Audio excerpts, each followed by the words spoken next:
Rasulullah sallallahu alaihi wasallam, beliau bersabda, "Innal 'abda idza akhta'a khati'atan." Sesungguhnya seorang hamba apabila dia melakukan suatu kesalahan, nukita fi qalbihi nuktatun sauda, akan tertitik di dalam hatinya satu titik hitam.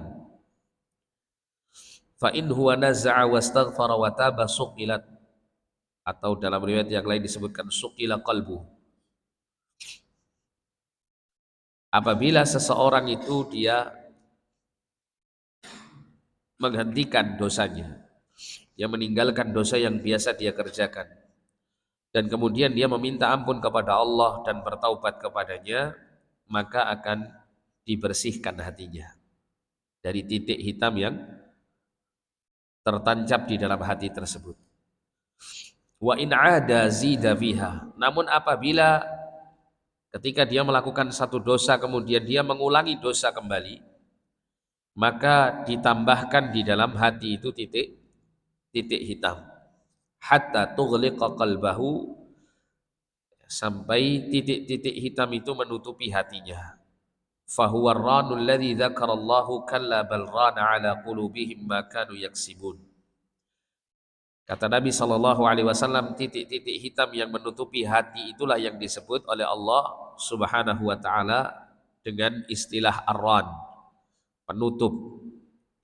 Yang mana Allah mengatakan dalam Quran surah Al-Mutaffifin, kalla bal rana ala qulubihim ma kanu yaksibun. Kalla, sekali-kali janganlah demikian, akan tetapi rana ala qulubihim, terdapat penutup atas hati mereka, maka nu yaksibun, disebabkan atas apa yang telah mereka kerjakan dari dosa-dosa. Di dalam hadis ini terdapat penjelasan tentang pengaruh daripada dosa-dosa terhadap hati. Jadi ketika seseorang itu melakukan suatu dosa, maka pasti dosanya itu mempengaruhi hatinya. Dan kita tahu ya, pada pertemuan-pertemuan yang lalu kita sempat membahas bahwa hati itu adalah inti daripada semua anggota badan. Kebaikan dan keburukan seseorang itu bersumber dari hatinya. Seseorang berbuat baik atau berbuat buruk, maka hatinya lah yang memerintahkan anggota badan untuk melakukan hal itu. Nah, dikala seseorang itu melakukan suatu dosa, kemudian dosa itu memberikan pengaruh yang buruk kepada hati, manakala tidak ada usaha seorang hamba untuk membersihkannya, dikhawatirkan sang hamba ini akan terus terbiasa dengan dosa-dosa itu. Ya, karena hatinya sudah tertitik dengan titik hitam yang membuat cahaya iman di dalam hatinya itu bisa berkurang, bahkan bisa hilang karena banyaknya titik-titik hitam yang melekat pada hati. Kemudian juga di dalam hadis ini terdapat penjelasan tentang sesuatu yang bisa menghilangkan efek buruk daripada dosa, sekaligus menghilangkan dosa itu sendiri. Yaitu kata Nabi Shallallahu Alaihi Wasallam, dengan meninggalkannya, bertaubat dan mohon ampun kepada Allah Subhanahu Wa Taala.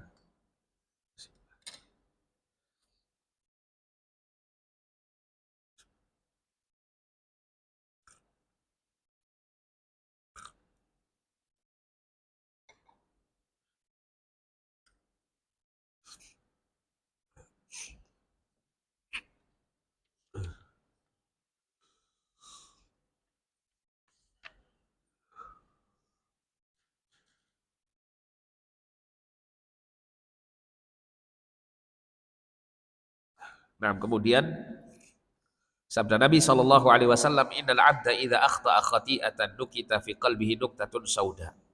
Sesungguhnya seorang hamba apabila dia melakukan suatu kesalahan, maka tertitik di dalam hatinya titik atau satu titik hitam. Yaitu apabila seorang hamba melakukan suatu dosa, maka dosa itu memberikan pengaruh di dalam hatinya berupa titik hitam. Kata anak tu yang kita terjemahkan di sini titik hitam, ini adalah al-athar fi syai'. Al-athar fi syai', sesuatu yang menjadi bekas atau jejak sesuatu yang lain. Jadi kalau misalnya seseorang itu eh, misalnya ya Pak ya, duduk di suatu tempat apa namanya, kemudian kursi yang kita duduki ini membentuk bagian tubuh kita yang kita gunakan untuk duduk di kursi itu bekasnya. Atau misalnya seseorang itu mungkin kakinya kotor gitu ya, melewati satu tempat yang bersih kemudian terlihat ada bekas-bekas ya pijakan kaki yang kotor yang berasal dari kaki kita yang tidak bersih. Nah, maka ini adalah al-athar, bekas-bekas yang melekat pada sesuatu. Nah, an-naktu itu maknanya demikian. Ada sebuah bekas. Jadi ketika seseorang melakukan suatu dosa, maka dosa itu memberikan bekas di dalam hati. Dan bekasnya itu dikatakan Nabi Shallallahu Alaihi Wasallam adalah nuktatun sauda, ay nuktatun, ya, setitik warna hitam di dalam hati. Setitik warna hitam di dalam hati. Apabila seseorang melakukan dosa yang berikutnya, maka tertitik kembali titik yang kedua. Apabila dia melakukan yang ketiga, tertitik dalam hatinya titik yang ketiga dan seterusnya. Nah, kalau kita perhatikan keadaan kita hidup di dunia ini, Pak, kita ini setiap hari tidak pernah lepas dari yang namanya berdosa, baik itu dosa besar maupun dosa kecil. Tidak pernah kita ini lepas dari yang namanya bersalah. Artinya di sini peluang kita untuk mengotori hati kita dalam setiap harinya itu sangat besar, sebesar dosa yang biasa kita lakukan. Dan kata Nabi Shallallahu Alaihi Wasallam, titik hitam yang merupakan bekas dosa itu atau pengaruh daripada dosa tersebut itu bisa hilang dengan istighfar, dengan bertaubat kepada Allah Subhanahu Wa Taala dan berusaha menjauhkan diri dari dosa-dosa. Artinya di sini bertaubat dan beristighfar, mohon ampun kepada Allah dan berusaha menjaga diri dari dosa-dosa itu tidak boleh ditunda. Sebagaimana setiap hari kita melakukan banyak kesalahan, maka setiap hari pula kita harus banyak melakukan istighfar dan bertaubat. Oleh karena itu Nabi pernah mengatakan kullu bani Adam khata'un. Setiap anak keturunan Adam itu banyak melakukan kesalahan, tidak sekali dua kali kesalahan yang dilakukan setiap harinya, tapi banyak. Dan Nabi mengatakan sebaik-baik orang yang banyak melakukan dosa, maknanya sebaik-baik manusia gitu. Karena tiap-tiap manusia kata Nabi tadi banyak melakukan dosa. Dan sebaik-baik manusia yang banyak melakukan dosa adalah at-tawwabun. Mereka orang-orang yang banyak bertaubat kepada Allah, banyak mohon ampun kepada Allah, banyak kembali ke jalan Allah Subhanahu wa taala setelah terjerumus ke dalam kesalahan dan kesesatannya. Nah, sehingga perbaikan hati ini dengan terus memohon ampun kepada Allah, dengan terus berusaha menjauhkan hati dari dosa atau mengembalikan hati dari berdosa menuju kepada ketaatan, itu adalah usaha setiap hamba yang selayaknya dilakukan setiap harinya. Namun sayangnya Pak, orang itu lebih rutin pakai skincare daripada apa? Kolpun care. Lebih suka menggunakan apa? Hal-hal yang bisa menjaga kulitnya, keadaan fisiknya yang lebih baik, lebih indah untuk dilihat oleh orang daripada merawat hatinya. Padahal hati inilah yang nanti menjadi modal kita untuk selamat menghadap Allah Subhanahu wa taala. Yauma la yanfa'u malun wala banun illa man atallaha biqalbin salim. Pada hari di mana harta dan anak keturunan itu tidak bermanfaat kecuali seorang hamba yang membawa hati yang selamat menghadap Allah Subhanahu wa taala. Hati yang selamat dari kesyirikan, selamat dari kekufuran, selamat dari nifak, bersih dari titik-titik hitam yang dihasilkan dari dosa-dosa yang dilakukan. Sehingga hati itu hati yang dipenuhi dengan sinar iman, bersih, murni, ya, dipenuhi dengan kecintaan kepada Allah dan keikhlasan kepadanya. Hati yang seperti inilah yang selayaknya untuk kita bawa ketika kita mati, dan menghadap Allah Subhanahu wa taala. Kemudian fa in huwa naza'a wastaghfara wa taba suqilat. Apabila naza'a ay al-iqla' 'anil dzanbi, yaitu menghentikan perbuatan dosa. Jadi salah satu sifat orang yang bertakwa kepada Allah itu bukan orang yang tidak pernah berdosa. Namun Allah menjelaskan dalam Al-Quran, setelah Allah berbicara mengenai perintahnya kepada kita semuanya untuk bergegas meraih ampunan dan surga yang seluas langit dan bumi, yang Allah katakan u'iddat lil muttaqin, yang disediakan bagi orang-orang yang bertakwa, maka Allah menyebutkan sifat-sifat orang bertakwa, di antaranya adalah walladzina idza fa'alu fahishatan aw zalamu anfusahum dzakarallah fastaghfara li dzunubihim wa may yaghfiru dzunuba illallah wa lam yusirru ala ma fa'alu wa hum ya'lamun. Allah mengatakan sifat orang bertakwa itu adalah, dan orang-orang yang apabila mereka ini melakukan suatu perbuatan keji atau menganiaya diri mereka sendiri, maka mereka mengingat Allah Subhanahu wa taala. Mereka mengingat Allah Subhanahu wa taala. Ini menunjukkan bagaimana manfaat zikrullah itu adalah membuat seseorang itu tersadarkan atas kesalahan yang dilakukannya. Ada orang itu yang ketika bersalah dia sadar bahwa dirinya salah. Tapi ada juga orang yang melakukan kesalahan tapi dia tidak menyadari kesalahannya. Nah, salah satu cara untuk kita bisa menyadari bahwa diri kita ini banyak dosa, itu banyak mengingat Allah Subhanahu wa taala, banyak zikir. Maka disebutkan oleh Allah Subhanahu wa taala, ya, maka dia pun berzikir mengingat Allah Subhanahu wa taala, fastaghfaru li dzunubihim. Maka kemudian mereka menyadari kesalahan-kesalahan mereka, kemudian mereka memohon ampun kepada Allah atas dosa-dosa mereka.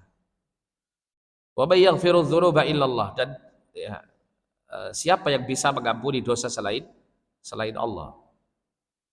Artinya mereka memiliki keyakinan bahwa jalan terbaik untuk menghilangkan titik-titik hitam pada dirinya, pada hatinya, dan menghilangkan dosa-dosa yang tercatat di dalam catatan amalnya, tidak ada yang lain kecuali kembali ke jalan Allah Subhanahu wa taala dan memohon ampun kepada Allah. Dan Allah mengatakan walam yusirru ala ma fa'alu, dan mereka tidak melanjutkan kembali dosa yang telah dia taubati. Dikala dia sudah bertaubat, mohon ampun kepada Allah, dikala itu dia tinggalkan dosa tersebut. Kan ada penyesalan, meskipun mungkin orang yang bertakwa itu tidak menutup kemungkinan beberapa waktu setelah dia bertaubat, dia mungkin akan terjerumus ke dalam suatu dosa, bahkan dosa yang sama. Namun dikala dia mengingat Allah, dikala dia menyadari kesalahannya, dikala saat itu dia mohon ampun kepada Allah, dikala itu pula dia segera menghentikan dosanya, berhenti. Ya. Karena apa? Karena ada penyesalan yang muncul dalam hati. Namun bukan berarti kemudian orang yang tidak bisa menghentikan dosanya kala itu, kemudian dia menunda taubatnya atau menunda istighfarnya. Ya, kalaulah seandainya dia belum mampu meninggalkan dosa-dosanya, maka istighfar ini hendaklah tetap terus diucapkan, ya, sambil memohon kepada Allah pertolongannya agar supaya Allah memberikan taufik kepadanya agar bisa menghentikan diri dari dosa yang biasa dikerjakannya. Jadi al-iqla' 'anil dzanbi, jadi menghentikan dosa yang dilakukan. Wal istighfar, dan mohon ampun kepada Allah, wa taubah, dan bertaubat. Kata Syekh Muhammad Shalih Al-Munajjid dalam kitabnya Al-Arba'un Al-Qalbiyah ini, fal haditsu ra'a ma jubila 'alaihi al-insanu min ad-dha'fi wa annahu la budda an yukhti. Jadi hadis ini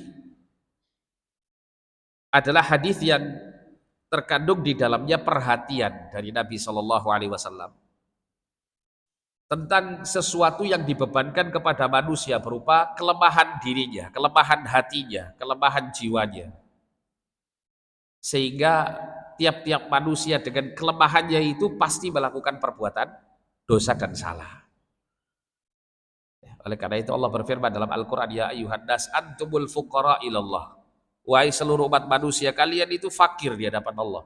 Kita ini fakir bukan hanya kita ini menggantungkan kebutuhan kita berupa jasmani kita, makanan kita, minuman kita, rezeki kita yang berkaitan dengan fisik kita. Bukan hanya itu, tapi berkaitan dengan semua kebutuhan yang ada pada jiwa dan hati kita. Yang diantara kebutuhan jiwa yang terbesar adalah al-hidayah. Yang Allah Subhanahu wa taala dan Rasulnya perintahkan kita setiap hari untuk selalu memohon hidayah ini. Ihdinas siratal mustaqim siratal ladzina an'amta 'alaihim ghairil maghdubi 'alaihim waladhdallin. Itu kebutuhan primer kita itu. Jadi kita ini fakir di hadapan Allah dalam semua hal. Kadang kita sering menggantungkan harapan kita ini kebanyakan dalam urusan-urusan dunia. Misalnya besok ini kita mau bayar hutang, jatuh tempo sudah. Kita nangis-nangis merengek-rengek mohon kepada Allah agar Allah membantu dalam urusan itu. Atau ketika kita mungkin dalam keadaan tidak memiliki biaya untuk membayar sekolah misalnya, ya, atau untuk memenuhi kebutuhan berupa makan dan minum, kita sering merengek-rengek minta kepada Allah, berdoa. Tapi pernahkah kita memohon kepada Allah dikala hati kita sudah mulai tidak, ya, tersentuh dengan ayat-ayat Al-Quran? Apakah kita pernah merasa, ya, ketika hati kita keras, hati kita sulit untuk mendengarkan nasihat, kemudian kita merengek mohon kepada Allah agar memberikan kepekaan hati kita dan kebersihan hati kita untuk bisa kembali, ya, terpengaruh dengan nasihat-nasihat yang baik. Nah, kalau orang itu sudah menjadikan orientasi hidup dunianya lebih besar, itu biasanya seperti itu. Permintaan mereka, ya, orientasi yang selalu disebut di dalam doa-doa mereka kepada Allah hanyalah urusan dunia, dari mulai A sampai Z. Urusan akhiratnya terakhir. Rabbana atina fid dunya hasanah wa fil akhirati hasanah wa qina adzabannar. Ya. Tapi dari A sampai Y gitu ya, belum Z ya. Kalau Z-nya Rabbana atina fid dunya hasanah tadi. A sampai Y itu mintanya kebanyakan dunia. Ya Allah, saya minta sehat, saya minta sugih, saya minta macam-macam. Ya Allah, saya masih punya istri satu, minta dua. Dan seterusnya. Permintaan duniawi semua. Ya. Padahal pernah ada seorang ulama terdahulu, ya. Ketika itu ada seorang khalifah, saya lupa nama beliau. Ketika berada di Masjidil Haram, khalifah ini menawarkan kepada seorang alim ini, mintalah kepadaku. Dia mengatakan, saya malu apabila saya berada di rumah Allah Subhanahu wa taala kemudian saya meminta kepada selainnya. Maka kemudian ditunggu sama khalifah keluar, ya, orang ini. Ternyata setelah keluar dari Masjidil Haram diikuti oleh khalifah, kemudian khalifah mengatakan, mintalah kamu kepadaku. Maka kemudian dia mengatakan, aku minta perkara apa? Ya, mintalah permintaan perkara dunia. Dia mengatakan, sungguh aku kepada Allah Tuhanmu dan Tuhanku tidak pernah minta dunia, ya. Yang aku minta hanyalah kebaikan-kebaikan akhirat. Apa aku tidak merasa malu kalau aku kemudian minta dunia kepada selain Allah, yaitu kepadamu? Oh, kepada Allah saja saya nggak pernah minta dunia, apalagi minta sama kamu. Ini menunjukkan bagaimana orientasi kehidupan akhirat lebih dominan bagi seorang alim ini daripada perkara dunia. Sehingga Allah menjadikan hatinya itu melihat dunia hina, dan dunia itu datang kepadanya dalam keadaan hina pula. Seperti khalifah tadi, menawarkan dunianya kepada seorang alim ini dalam keadaan hina di hadapan sang alim ini. Dan sang alim ini diberikan hati yang mulia oleh Allah Subhanahu wa taala, sudah memandang dunia rendah sehingga tidak membutuhkan apa yang ditawarkan tersebut. Wah, ini luar biasa ini, Pak. Ini kalau kita renungkan ini, kita mengambil pelajaran yang sangat besar sekali. Yang menunjukkan betapa kuatnya ketergantungan hati ini kepada Allah dalam urusan yang paling mulia yang Allah Ta'ala paling inginkan hamba itu untuk memilikinya, yaitu apa? Keterkaitan hati kepada kehidupan akhirat. Jadi kita kembali di sini bahwasanya manusia itu diberikan beban oleh Allah Subhanahu wa taala berupa kelemahannya, termasuk kelemahan hatinya, sehingga dia pasti akan melakukan kesalahan dan dosa. sekuat-kuat hatinya seorang manusia itu Pak, itu mesti melakukan kesalahan. Dan kesalahan itu tergantung pada kondisi lemah dan kuatnya hati. Ketika kondisi hati itu sangat lemah, maka sangat rentan sekali hati itu melakukan kesyirikan, kekufuran, dan semacamnya. Kalau sedikit lebih menguat, maka hati itu masih ada kecenderungan untuk berbuat dosa-dosa besar. Semakin kuat hati itu, maka akan semakin kecil dosa yang dilakukannya. Dan semakin sedikit kesalahan yang dilakukannya. Namun tetap tidak mungkin setiap hamba Allah itu lepas dari yang namanya dosa dan kesalahan. Hatta Rasul Shallallahu Alaihi Wasallam, para ulama itu menjelaskan Rasulullah Shallallahu Alaihi Wasallam itu beliau maksum terjaga. Itu maknanya adalah terjaga dari kesalahan ketika menyampaikan risalah, menyampaikan wahyu. Itu tidak pernah salah. Namun dalam sisi-sisi kemanusiaan Nabi Shallallahu Alaihi Wasallam, maka berlaku seperti manusia yang lain. Ada kesalahan. Namun kesalahan Nabi itu tidak kesalahan yang bersifat dosa. Kesalahannya hanya sekedar kesalahan yang menunjukkan bahwa beliau seorang manusia berlaku sifat manusiawi pada diri beliau. Oleh karena itu beberapa ayat Al-Quran turun kepada Nabi untuk memberikan teguran yang halus kepada Nabi Shallallahu Alaihi Wasallam untuk memperbaiki kesalahan Nabi yang bukan dosa. Dan Allah Subhanahu Wa Taala sudah mengampuni dosa-dosa Nabi, ya, dari yang awal sampai yang akhir. Kalau seandainya hal itu ada, gitu ya. Tapi Nabi Shallallahu Alaihi Wasallam kalau melakukan kesalahan yang sifatnya kecil dan manusiawi, yang itu pada akhirnya kemudian ya, Allah tegur Nabi dengan teguran yang halus untuk memperbaiki kesalahan yang dilakukan oleh beliau Shallallahu Alaihi Wasallam. Nah sehingga fa'amara bil istighfar minadz dzunub, maka Nabi Shallallahu Alaihi Wasallam melalui hadis ini memerintahkan untuk beristighfar dari dosa-dosa. Wa huwa talabul maghfirah, yaitu memohon ampunan. Jadi kata al-maghfirah ini Pak, dari kata ghafara yang artinya as-sitru wal hifdzu. Artinya menutupi dan menjaga. Orang kalau sudah mendapatkan maghfirah, ampunan dari Allah, maka dia akan ditutupi dosa-dosanya oleh Allah. Dan yang kedua, Allah menjaga dirinya dari akibat dari dosa yang dilakukannya, berupa entah azab atau keburukan di dunia dan juga keburukan di akhirat. Apabila seseorang mendapatkan ampunan, Allah tutupi aibnya dan Allah Subhanahu Wa Taala melindungi dari pengaruh-pengaruh negatif yang dihasilkan dari dosa yang dilakukannya. Nah, sehingga kalau kita mengetahui bahwa diri kita banyak dosa dan dosa itu bisa berpeluang aibnya tercium atau terlihat oleh orang lain sehingga menghinakan kita di hadapan yang lainnya.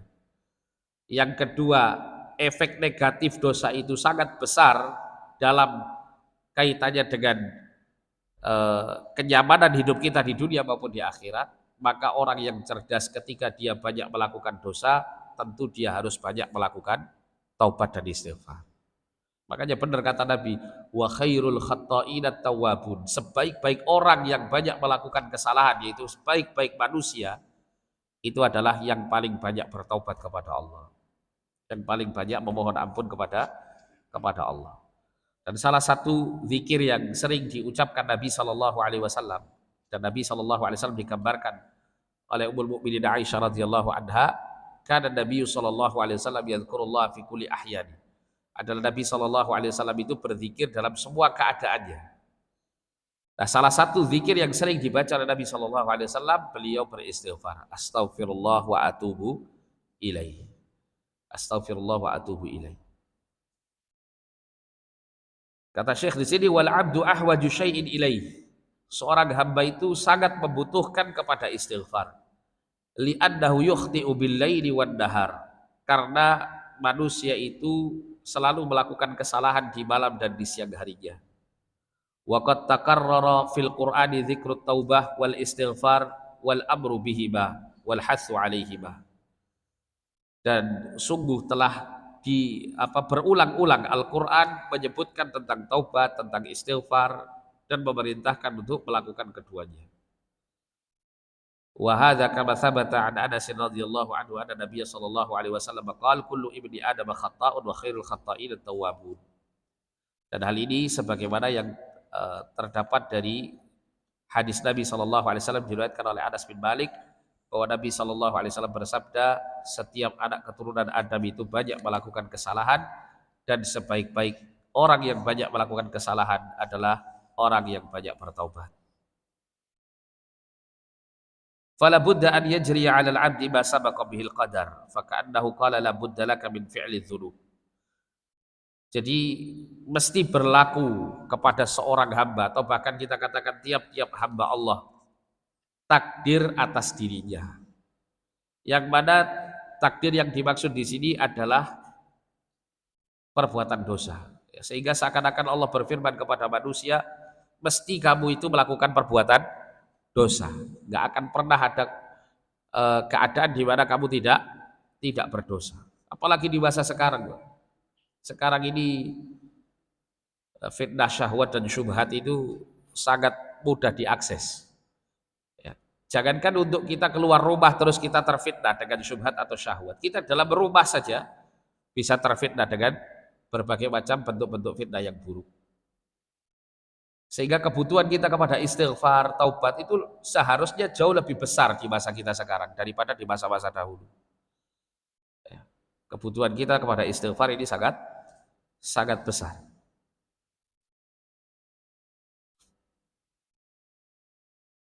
Kata Syekh, li'annaha maktubatun 'alaika, karena telah ditetapkan atasmu bahwa dirimu kelak akan berdosa. Fa'ahdits taubatan, maka teruslah memperbarui taubat. Fa innahu la yu'tal 'abdu min fi'lil ma'siyah wa in 'azumat bal min tarki taubah. Karena sesungguhnya ya, tidak didatangkan kepada seorang hamba dari perbuatan maksiatnya meskipun besar. Ya. Artinya seorang hamba itu tidak akan termudoroti dengan sebab kemaksiatan yang dilakukan meskipun dosa itu besar. Namun yang menjadikan mudorot itu adalah ketika dia meninggalkan taubat. Oleh karena itu ada ungkapan dari para ulama, tidak ada dosa besar jika diiringi dengan taubat dan istighfar. Dan tidak ada dosa kecil apabila dilakukan terus-menerus tanpa taubat dan istighfar. Dan Nabi SAW melarang kita semuanya untuk meremehkan dosa-dosa. Iyyaka wadzunub, atau iyyaka wa muhaqqiratiz dzunub. Jauhilah oleh kalian meremehkan dosa, terutama dosa-dosa kecil. Karena dosa-dosa kecil itu menurut kita ini kan mudah untuk dibersihkan. Kita sholat 5 waktu sudah gugur, kita wudhu gugur, kita melakukan banyak kebaikan gugur. Ya. Akan tapi dikhawatirkan gitu ya, dikhawatirkan dosa-dosa kecil kita ini mungkin ada yang luput, tidak terhapus dengan amal-amal kebaikan yang kita lakukan, masih tersisa, dan kemudian kita terus tambahkan di situ. Nah itu yang berbahaya. Nah, kalau tidak dibersihkan dengan istighfar, mohon ampun kepada Allah, maka dosa-dosa itu akan terus berakumulasi dan menjadi besar. Dan salah satu wujud ketakwaan kita kepada Allah adalah meninggalkan semua dosa-dosa atau berusaha membersihkan diri dari dosa-dosa. Kita tidak bisa meninggalkan dosa-dosa, tapi kita bisa membersihkan diri dari dosa-dosa setiap hari. Dengan diantaranya kita mohon ampun kepada Allah dan bertaubat setiap harinya. Kata Ibnu Mu'taz, beliau mengatakan dalam syairnya, Khalil dzunuba saghiraha wa kabiraha fahuwa tuqa. Bersihkanlah ya dirimu dari perbuatan dosa yang besar maupun yang kecil, itulah wujud ketakwaan kepada Allah Subhanahu wa taala. Wasna' kabashin fauqa ardi syauqi yahdhar bayara. Jadilah kamu orang yang senantiasa memperhatikan ya, langkah kakimu ketika kamu melewati tanah yang dipenuhi dengan duri. La tahqiranna saghiratan indal jibala minal hasad. Janganlah kamu sekali-kali meremehkan dosa-dosa yang kecil, karena sesungguhnya gunung yang besar itu tersusun dari kerikil yang kecil. Dan salah satu perkara yang menjadikan kita tidak meremehkan dosa meskipun kecil, itu adalah dengan kita melihat siapa yang kita maksiati. bukan kita melihat hakikat maksiatnya. Kadang kita ini yang paling sering kita perhatikan itu kemaksiatannya. Oh, ini dosa kecil kok, nggak apa-apa. Gampang tobatnya lah gitu. Istighfar selesai, berhenti. Ya. Terhapus. Ya, padahal para as-salafus saleh itu mereka tidak pernah meremehkan dosa kecil karena mereka paham bahwa yang dimaksiati adalah Tuhan yang Maha Besar. La tanzur ila sigharil ma'siyah walakin unzur ila man asait. Jangan kamu perhatikan kecilnya maksiat, kecilnya dosa, tapi perhatikan kepada siapa kamu berdosa. Ya. Kalau kita menghormati orang, memuliakan orang, kita berusaha semaksimal mungkin untuk memberikan pemuliaan kepadanya dan tidak ada kesalahan meskipun kecil.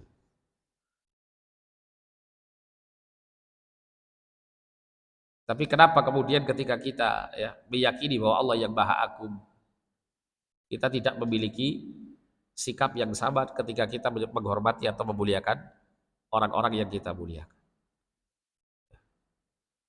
Kadang-kadang Pak, kadang-kadang kita ini takut sama istri kita ini jauh lebih besar daripada takut kita kepada Allah. Kadang kita bukan takut dalam arti apa ya? Kadang kita ini malas diomeli, ya. Kita merasa ya tidak nyaman kalau istri dalam keadaan cemberut dan seterusnya. Akhirnya kita berusaha untuk memenuhi apa yang disukai oleh istri kita. Kalau dipesan dibeli ini beli itu diperhatikan betul. Kenapa? Karena takut mengecewakan istri.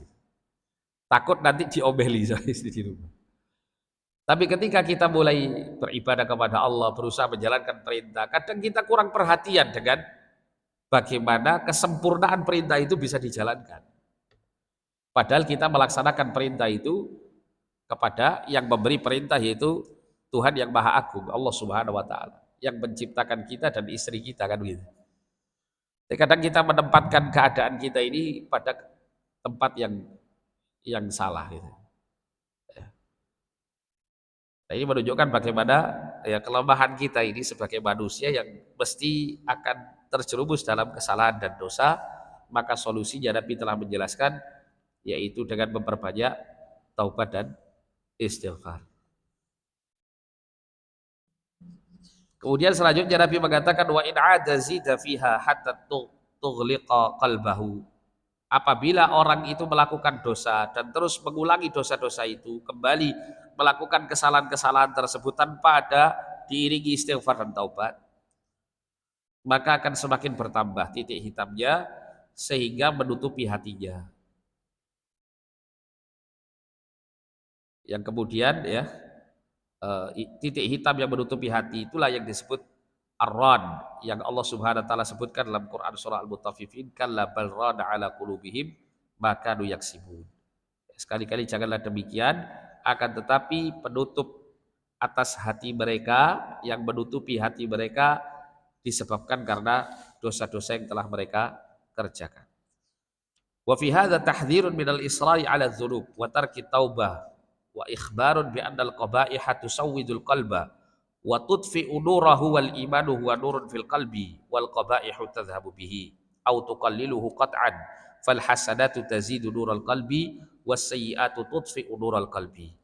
Kata Syekh Muhammad di sini disebutkan melalui kalimat hadis ini Nabi SAW memberikan peringatan kepada kita untuk supaya berhati-hati dari terus-menerus melakukan dosa yang tidak diiringi oleh taubat. Terus-menerus melakukan kesalahan dan tidak mohon ampun kepada Allah. Dan Nabi mengabarkan bahwasanya keburukan-keburukan atau dosa-dosa itu pengaruh kepada hati, akan menghitamkan hati dan akan memadamkan cahayanya. Kata Syekh di sini, iman adalah cahaya di dalam hati. Dan dosa-dosa itu bisa menghilangkan cahaya itu atau menguranginya. Maka kebaikan-kebaikan menambah cahaya hati, sedangkan keburukan-keburukan menghilangkan atau memadamkan atau mengurangi cahaya hati. Oleh karena itu dalam prinsip Ahlus Sunnah wal Jamaah, iman itu adalah yazidu bi taatillah wa yanqusu bi ma'siyatillah. Iman itu bisa bertambah dengan taat kepada Allah, berkurang dengan kemaksiatan kepada Allah. Dan iman itu dalam hati ibarat cahaya, ya. Cahaya. Karena Allah sendiri menyebutkan ya bahwa iman itu cahaya di dalam Al-Quran. Seperti Allah mengatakan eh, Allahu waliyul ladzina amanu yukhrijuhum minadh dhulumati ilan nur. Allah itu adalah wali, ya, pemimpin bagi orang-orang yang beriman yang mengeluarkan mereka dari kegelapan-kegelapan menuju kepada cahaya, yaitu kepada iman. Nah, sehingga manakala ya cahaya iman itu dikotori oleh titik-titik hitam, itu akan bisa mengurangi bahkan menghilangkannya. Oleh karena itu para ulama menyebutkan al-ma'asi baridul kufri. Perbuatan-perbuatan dosa dan maksiat itu mengantarkan kepada kekufuran. Orang kalau terbiasa melakukan dosa, lambat laun dia akan biasa melihat dosa dan melakukannya. Dan lambat laun dia akan menganggap dosa itu boleh untuk dirinya. Halal bagi dia. Nah, kalau sudah menghalalkan apa yang diharamkan oleh Allah, itu menuju kepada apa? Kekufuran. Ya, bahkan orang itu kalau sudah menganggap hal itu sebagai hal yang baik, hal yang dihalalkan bagi dirinya atas perbuatan dosa yang biasa dia kerjakan. Ketika ada orang yang memberikan peringatan kepadanya, justru orang yang memperingatkan dia akan dia benci, akan dia musuhi. Karena dia menganggap bahwasanya keburukan-keburukan yang dilakukan itu sudah terbalik cara pandangnya. Dia melihat itu adalah kebaikan. Itu adalah kebaikan. Makanya kemudian al-ma'asi baridul kufri, perbuatan dosa-dosa itu mengantarkan seseorang kepada kekufuran karena pada akhirnya lambat laun hati itu terbiasa dengan kekufuran, maka cahaya iman itu akan padam karena tertitik dengan titik yang banyak di dalam hatinya. Dan Allah Subhanahu wa taala menyebutkan bahwa dosa ini eh, bisa membuat apa? Kalau terus-menerus dilakukan bisa membuat seseorang terjerumus ke dalam kekufuran seperti yang Allah nyatakan dalam surah Al-Baqarah ayat 81 tentang keadaan orang-orang kafir dari kalangan Bani Israel. Bala man kasaba sayyi'atan wa ahatat bi khati'atuhu. Barang siapa yang melakukan suatu keburukan dan kemudian keburukan itu ahatat bihi, ya, sudah apa namanya mengelilingi hatinya sehingga sudah tiada lagi apa cahaya iman yang muncul di dalam hati tersebut.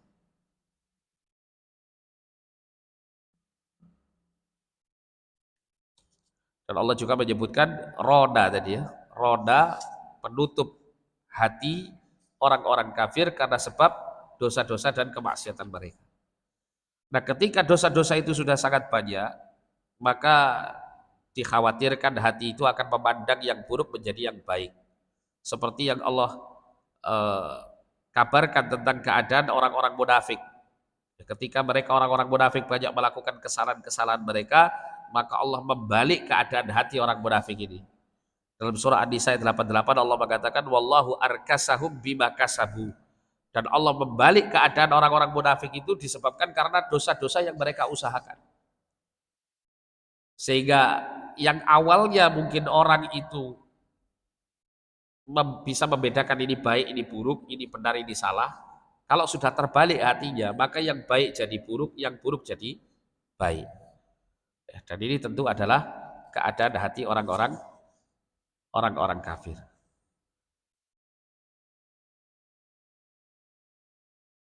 Nah, sehingga ya kebutuhan kita kepada istighfar dan taubat harus terus-menerus dilakukan. Ya. Ada sebuah hadis yang pernah disabdakan Nabi Shallallahu Alaihi Wasallam untuk menutup kajian kita kali ini, yaitu hadis yang menjelaskan tentang perlunya untuk selalu bertaubat kepada Allah dalam semua keadaan kita.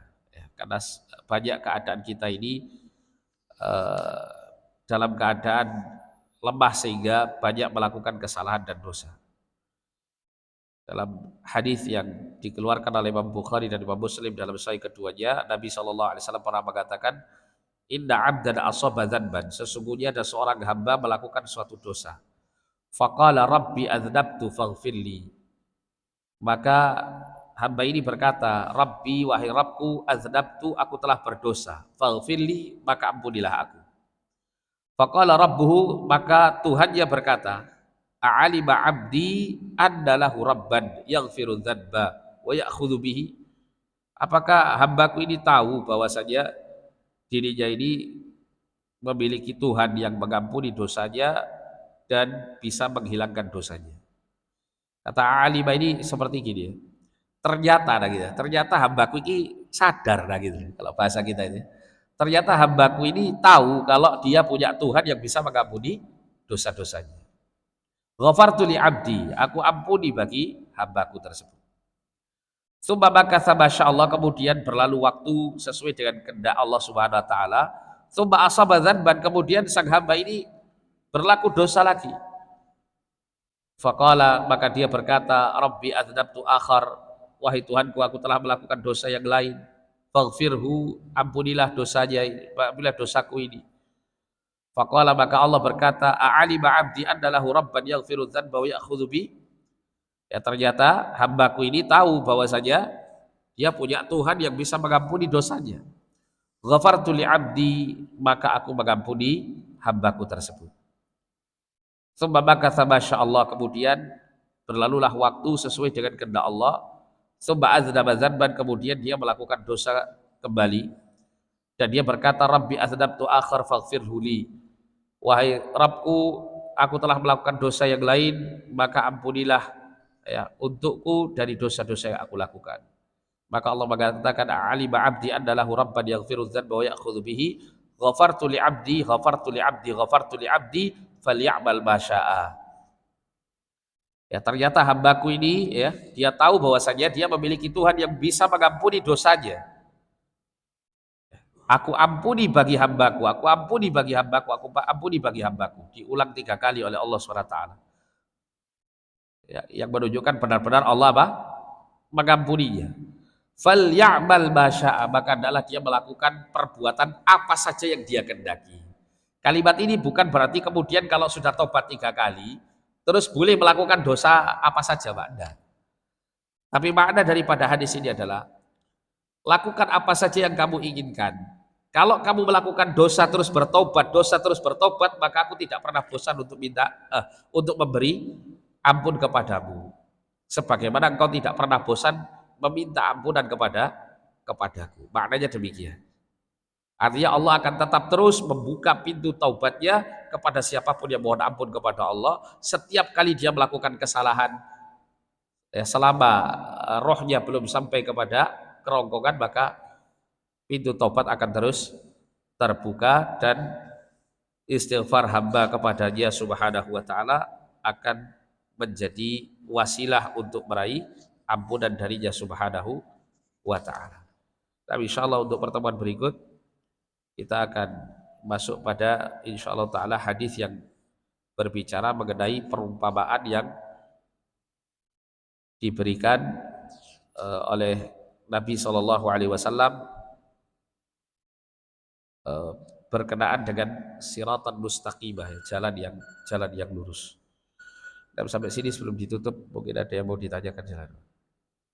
Saya mohon maaf ya, agak sedikit bindeng. Kena flu saya.